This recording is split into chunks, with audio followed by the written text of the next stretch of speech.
That's not a comic book. Now that's a comic book. Hi everyone, welcome to another episode of Comic Reviews. I am Sid Part 2.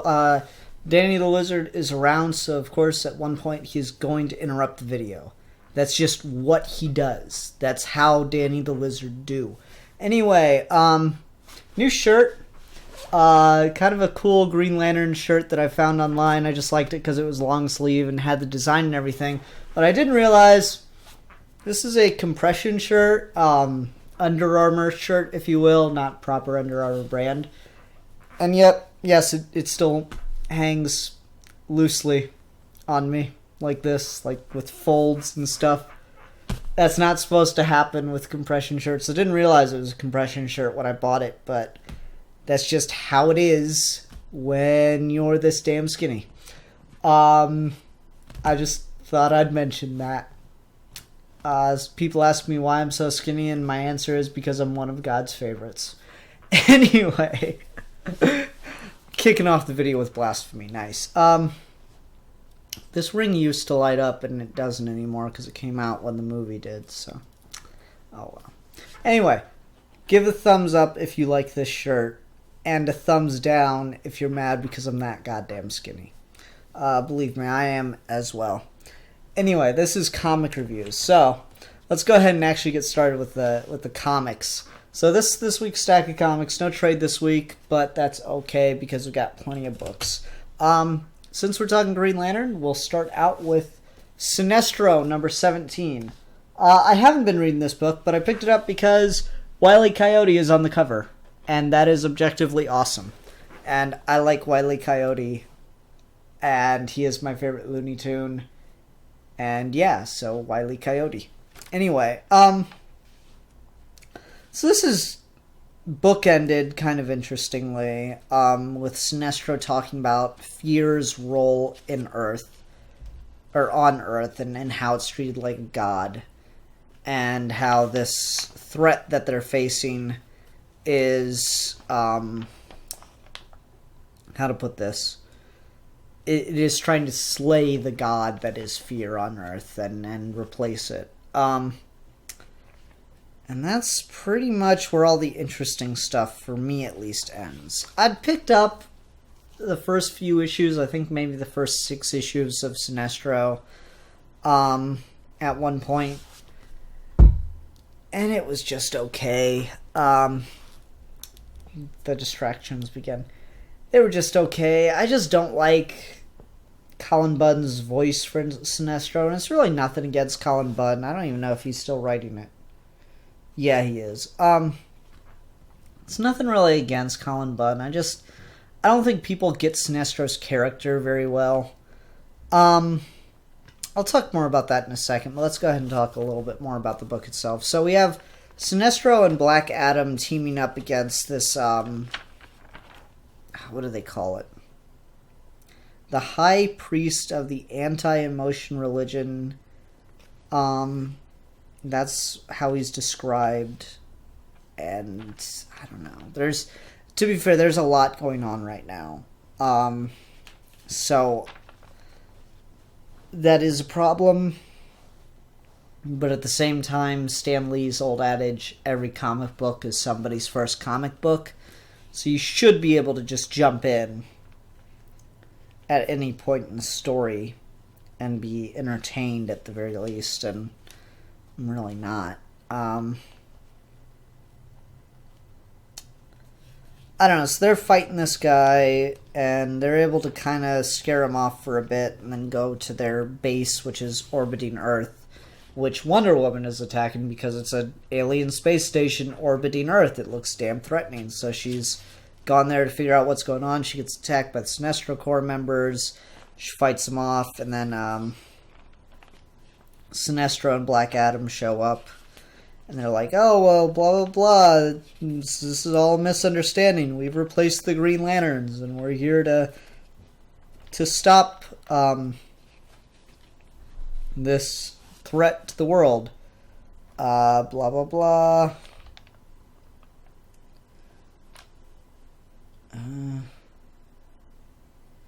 You might not realize it, but the Green Lanterns are no more. They have abandoned their post, a post the Sinestro Corps now proudly holds. It is our duty to protect the universe, and Earth along with it, from all threats. I trace the progenitor of one of those threats to this world, the Paling. A deviant religion which would purge your world of free will.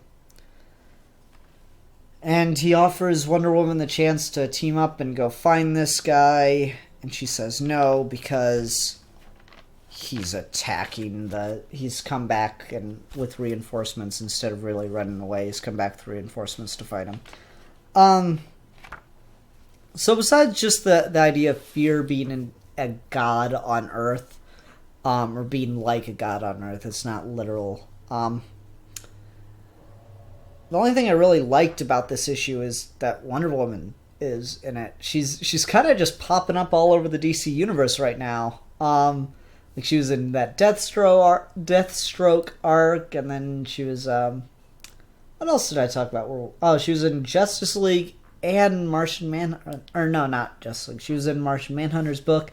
She's just kind of all over the place right now. That's really interesting. So yeah, 3 things I like about this book. 1, cover with Wile E. Coyote on it. I don't care that it has nothing to do with the book. That is awesome. Even though Wile E. Coyote isn't really the guy I'd pick to associate with Sinestro, still, awesome cover. 2, just the notion that fear is like a god on Earth. I just really like that opening. That was a really strong opening, and it bookends the book as well. So that part was really strong, and it did get me intrigued, but I just got lost somewhere along the way. It didn't take too long, unfortunately. And 3, Wonder Woman was in it. So, like I did with Deathstroke, I'll pick this up until Wonder Woman's not in the book anymore. Yeah, I'm sorry. I really like Sinestro, and so I'll talk a bit about how I feel about his character and why I feel like people don't really do him justice. There's a Sinestro shirt like this as well, but given that, compression shirts don't fit me, I don't know if I want to buy it or not. I do have a Sinestro ring, though, so maybe I should. Leave your comments down below of whether or not you think I should buy that shirt. No, but, how do I put this? So I feel like people really misinterpret what Sinestro's character is. And even John's, like, he did him well, but he didn't really go as far with him as I wanted him to. Like, in a couple issues of John's run, he alludes to and expands upon Sinestro's origin in a couple ways, but he never really goes all out with it and does, like, a secret origin for Sinestro the way he did with Hal Jordan. And I was really, really disappointed by that. One sec, I'm getting distracted by something my computer's doing.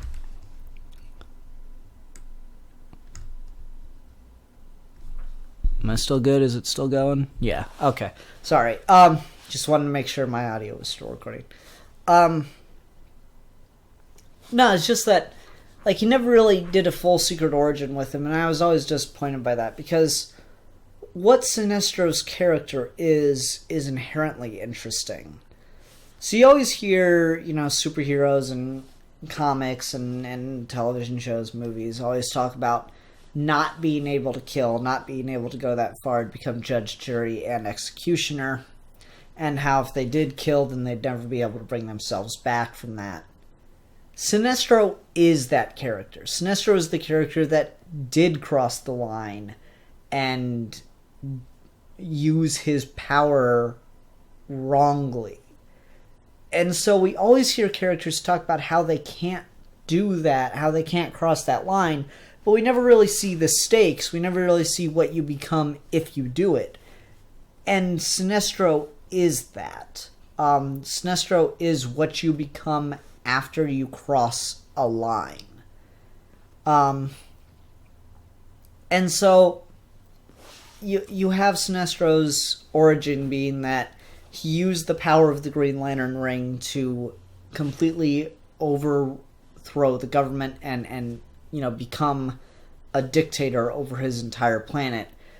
And what was always fascinating about that is he saw everything he did as completely justified. It's totally okay. It's the right thing to do.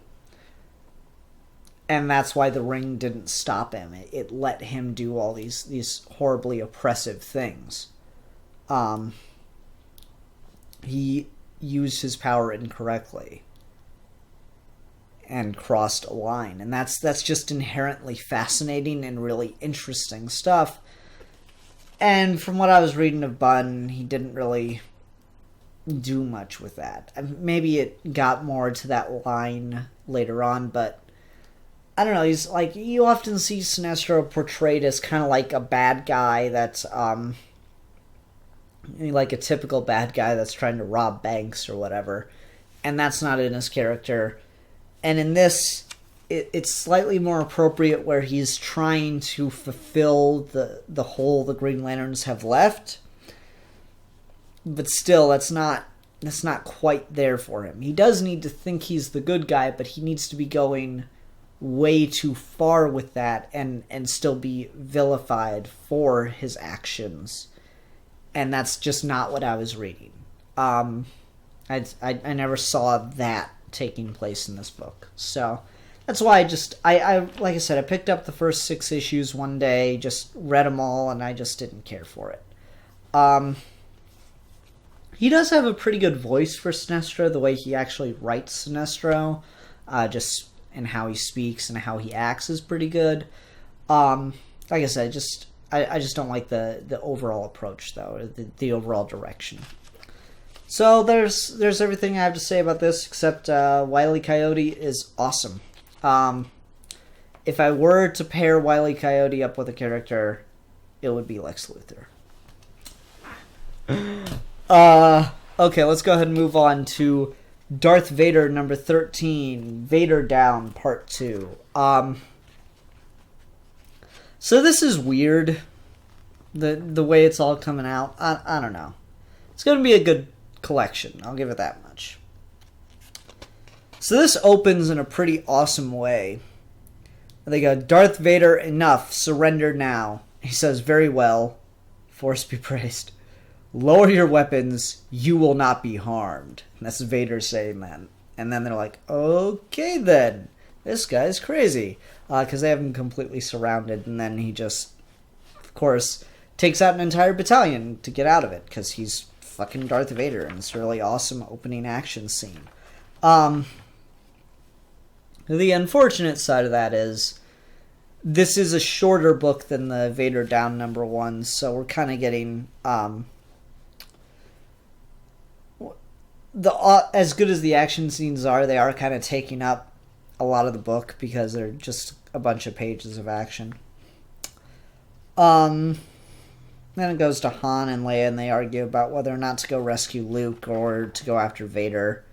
And so Han chooses to go rescue Luke, and Leia chooses to spend every other resource going after Vader. What else? Dr. Afara, whatever, she is going after Vader. She's going to go help Vader because she doesn't want him to think that she betrayed him. Vader's just tearing the rebellion a new asshole. And Dr. Afra finds Luke on the planet and tricks him and has him unconscious by the end of the issue. And that's where everything ends at. So plot-wise, it's certainly driving. It's not necessarily... I don't want to say it's predictable, but I mean, it's not super surprising, anything that happens. I figured that we'd have some people going after Luke and most people going after Vader, so we're putting Han and Dr. Afra up against each other in this mini battle for Luke, and we're putting Vader up against literally the entire rebellion. As they all attempt to capture him.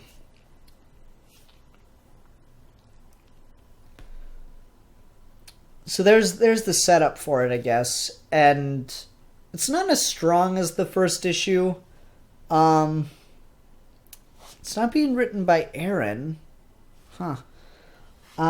Because the first issue... Yeah, Aaron's the one writing the first issue, so it's a big crossover, and you'd think that since it's a multi-title crossover, Aaron would be writing the majority of it, but it does not look that way. I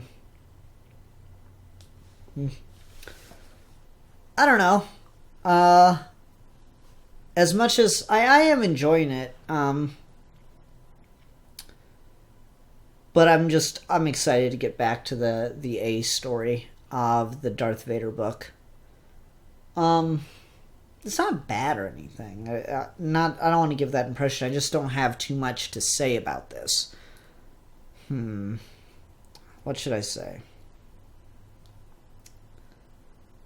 There's nothing really thematic going on. It's just kind of driving the plot along. And not that it's not entertaining. We get some cool action scenes out of it. And there's, characters bickering and arguing, but in a fun, entertaining way. So there's that.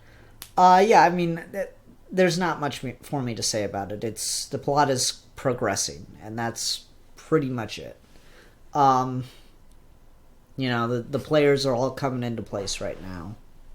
I think actually all the players are in place as of now, and then the story is going to develop from there. So that's all I can really say about it. It's interesting though.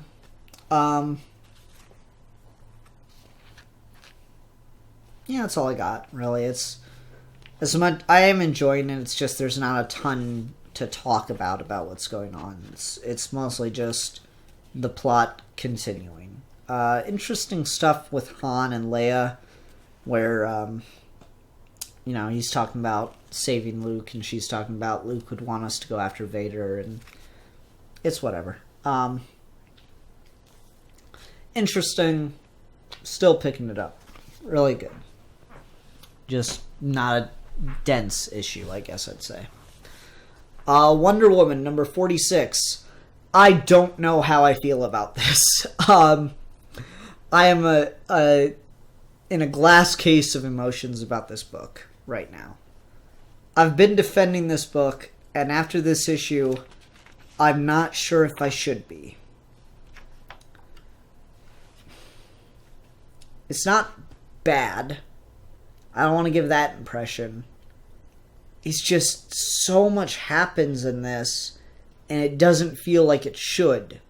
Like, there are so many issues where things were setting up, and then all of them seem to get wrapped up in this issue. I feel like you could have, killed some of the Donna Troy stuff and just dragged this out more because, wow.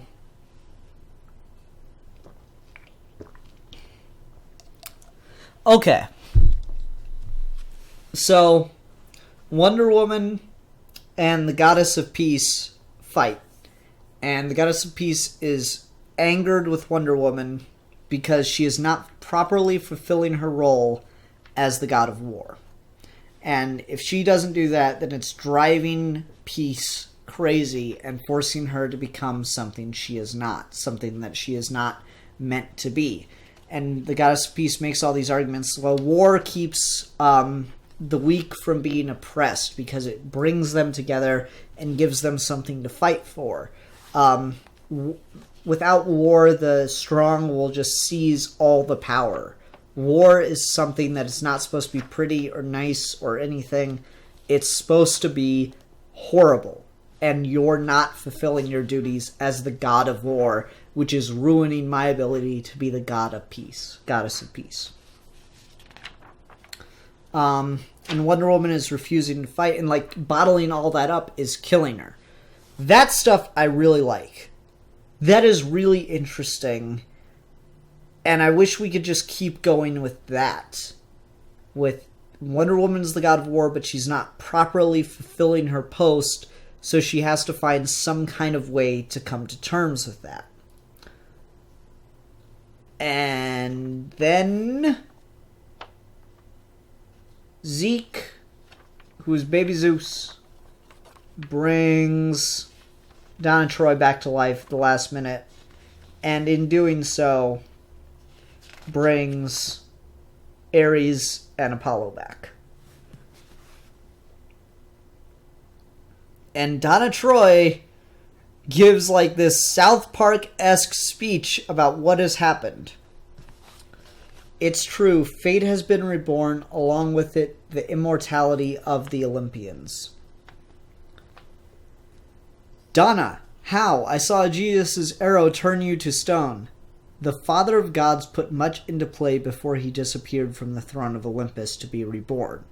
The original three fates were conceived and birthed by the gods, and it tied them too closely to their Olympic family.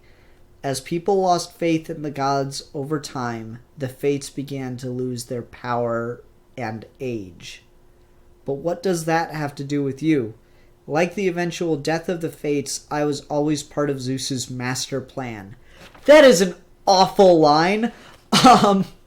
Born of clay, my power is rooted not in belief, but in the earth herself, the mother of all gods. Now, thanks to Zeus, I am fate.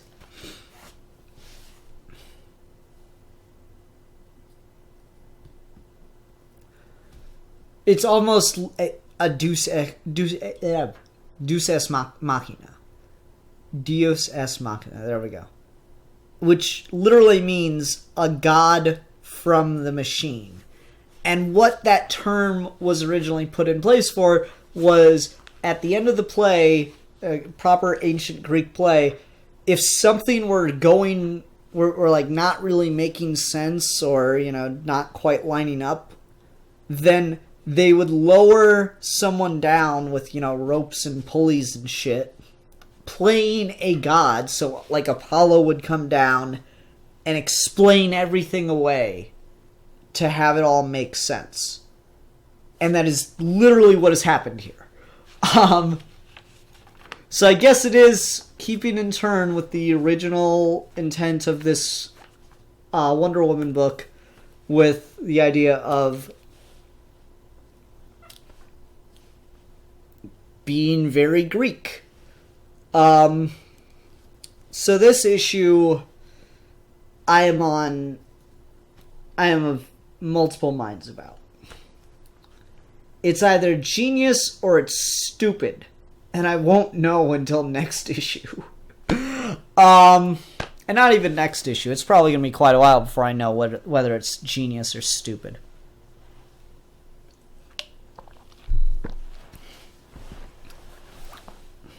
I like the cover. I'll give it that much. It's a good cover. It looks like it's painted. I know Wonder Woman Looney Tunes cover. That's what I want to know. So, I don't know what can I really say. It's certainly different. I mean, it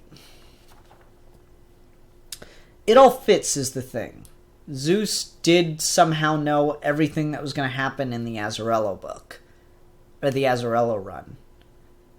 So it's not insane to think that he'd know the Fates would have to eventually die as well.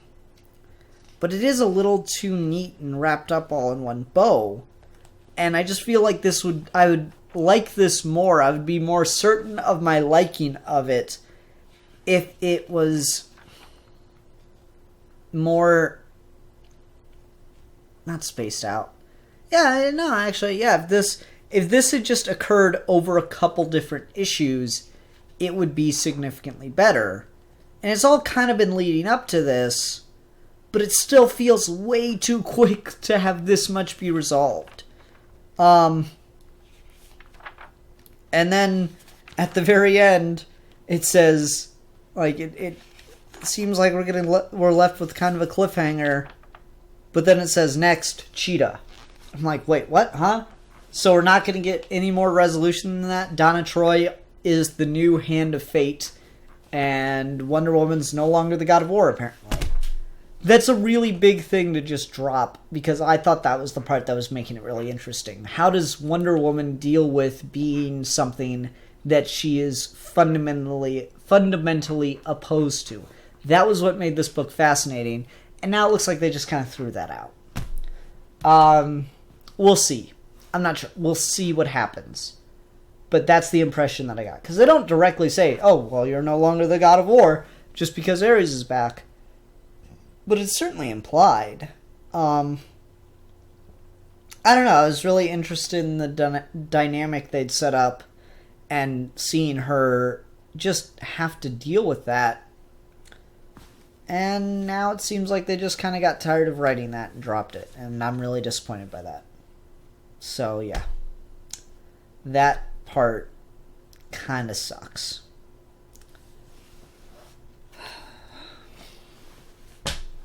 We'll see.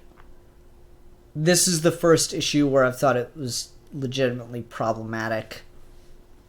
It's not, I don't know if it's bad yet or not, though, is the thing. So we'll see. We'll stick with it for now.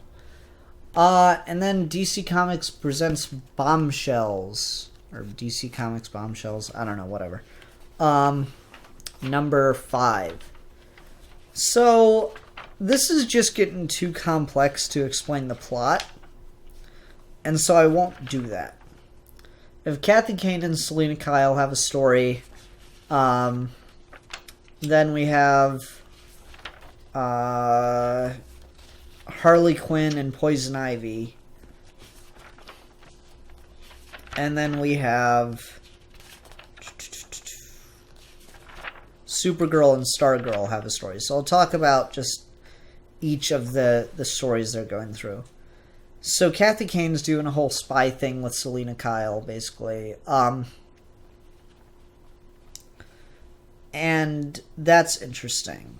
I like that stuff. It's like kind of this, 40s spy era stuff with like a really neat occult slant to it. That I like. Again, I'm just not sure how comfortable I am with the Joker's daughter being a Nazi. And an occultist Nazi. I mean, that works for the Nazis. They were into that shit. But I'm not sure how comfortable I am with that. I don't know, just making any well-established character in Nazi is kind of problematic. Lex Luthor is a Nazi sympathizer or a war profiteer trying to benefit on both sides, which that I'm fine with. But yeah, this one's kind of all over the place. It's interesting though. I'm enjoying it. I just wish we'd stop introducing characters and just get into the story or wrapping up some of the stories, or like it'd be better if we got, Kathy Kane, Wonder Woman, Supergirl, Stargirl always in one issue together, than Harley Quinn and whoever else we're gonna do always in another issue together. It's weird that they keep cycling in and out of each other, because we had Zatanna and that's like not been wrapped up yet. It's just weird that they keep cycling in and out of who's in the book this month. Because I mean, this is weird. Wonder Woman's on the cover and she's not even in the book. Especially with that cliffhanger from last time. That's really frustrating. So it's just kind of all over the place, which is the problem. Let's go ahead and go on to Harley Quinn and Poison Ivy. So Harley Quinn pulls a what's the name? Slim Pickens. Pulls a Slim Pickens and rides a bomb out of a plane, which for some reason or another doesn't explode. Which, I mean, I don't understand that at all, but whatever. And she lands in Poison Ivy's greenhouse, and then we find out Poison Ivy's history in this universe since she's French. Why not? And then Nazis come to raid them, and they escape together, blah, blah, blah, blah, blah. Yeah, that's fun. It's always fun to see Harley and Ivy together. Just for the love of God, get Harley in a different costume. Really hate Harley Quinn's bombshell costume. It's just it looks like a slutty elf. What did you go for Halloween, Harley? Slutty elf. Like, you're kind of mixing your holidays there, aren't you? Yeah, she looks She looks like a Christmas-themed stripper. Like, a lot of people have complained about Harley Quinn's costumes over the last couple of years, and, you know, they're not all great or anything, but they're at least logical. They deal with the, you know, half-split thing. They stick with the card dynamic. It still all makes sense, even if it is overly sexualized. But at this point, it's just, like, fucking random as shit, and it's just to be sexualized, and I don't like it. Really, really don't like this costume for her. Poison Ivy just kind of looks like Poison Ivy, honestly. She's just, you know, French. That's a good panel of her. Like, you know. Whoa. Directions are hard. There we go. She's just Poison Ivy in a nightgown, and then, yeah, that's pretty much it. She gets dressed, and Harley Quinn breaks something and makes it into a giant sledgehammer. It's just alright. They are fun together, and Harley Quinn's still written really well. I just hate this costume. And then Supergirl and Stargirl are dealing with the general that tried to get them to betray, or tried to get them to kill people, and so they go to rescue their parents. And then Swamp Thing shows up, which just kind of sounds random as shit, but they do actually do some pretty good setup for it, which I was pleased by. So I won't... I mean, I suppose I've already spoiled that Swamp Thing shows up, but I won't spoil the reasoning behind it, because I was pretty impressed with their explanation. But they lose their father, and he's taken away. Like, they lose him, the enemy takes him away. And then so it's the two girls and their mother, and they're on the run from the Russian military, or Soviet military, whatever. I don't know, it's kind of a weak issue. I found last issue to be much better. This issue is kind of just okay. You know, there's some enjoyable stuff in it, but it's just taken too long to really start going places. I feel like, you know, 5 issues in and we're still doing setup stuff. I don't feel like the plot's advancing enough. The Supergirl stuff is advancing fairly well, and that was probably the best stuff in this issue. Still waiting for stuff with Wonder Woman to go on. The Harley Quinn stuff, like, they just introduced her last issue, so once again, we're just setting stuff up. And then what else? The Kathy Caden has just been spinning the wheels, even though I've really enjoyed how they've written her, but it still feels like we're just waiting for stuff to happen with her. So yeah, I hate to be so negative. Like, I didn't hate anything I read this week. It's just thinking about it and trying to find things to say. I don't have much positive. The best thing I can say for all the books this week is they were just okay. You know, like, even Wonder Woman, which I feel like I was the most negative on, it was still okay. I just don't know what the shit's going on. Which is weird, because it was so expository. And then this has its moments, but the first 3 issues were so much better right now. I'm just waiting to see where things go. And you know, you guys have been watching me do this for a couple months now. I clearly don't have a ton of patience for things meandering for too long. That was my big problem with the Martian Manhunter book. I'm like, I don't have the patience to sit here and read 7 or 8 issues for you to explain what the hell's happening. Get it done quick and get me to be invested in a quick amount of time. Don't expect me to keep reading because, I don't know, because you expect me to be invested inherently. That's not how it works. So yeah. Kind of a sour week, I'm afraid. I didn't hate anything I read, though. And like I said, I don't have a trade this week. But hopefully you guys can leave some suggestions for books that I would enjoy more should I pick them up. So please, in the comments below, leave me any ongoing series that you think I would enjoy. Or, once again, I can't promise I'll get a hold of anything, but I will do my very best. If you leave a trade or graphic novel down in the comments below, I'll do my very best to find it, and it'll be on my watch list for things to grab and talk about here on the show. Alright everyone, thank you very much for watching. Until next time, bye.